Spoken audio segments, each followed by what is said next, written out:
Fernando Botero es uno de los iconos más importantes del siglo XX de la pintura universal. Estamos hablando de un genio colombiano que aterriza por primera vez con obra inédita en Bancaja.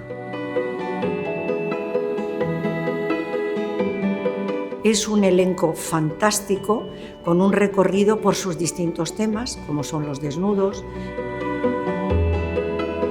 como es el baile, como son las máscaras. La naturaleza muerta para él ha sido siempre muy importante y aquí vamos a poder ver esos majestuosos bodegones. Son temas recurrentes desde que él empezó en su Medellín natal a dibujar y a pintar.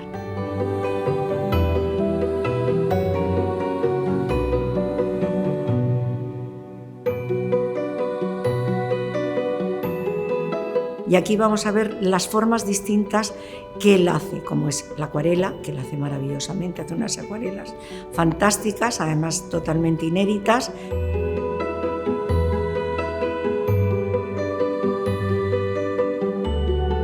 Y también en la escultura. En la escultura también hay una obra que es la primera vez que se exhibe, que es una maravilla, que es Mujer desnudo en el espejo, porque los volúmenes de Botero en escultura son maravillosos. Y también, por supuesto, los lienzos de Botero, en donde hay aquí desde los años 60 hasta los 2000.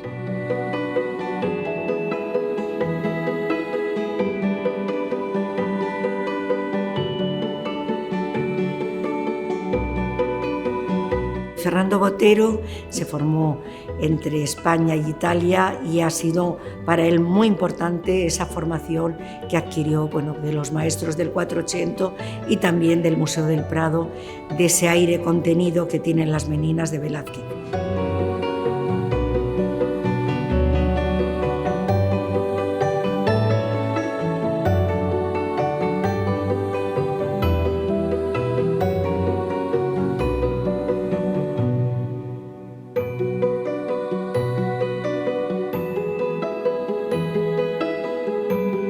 Fernando Botero siempre dice que lo importante es manejar la armonía, el color, por supuesto, y en su caso el volumen.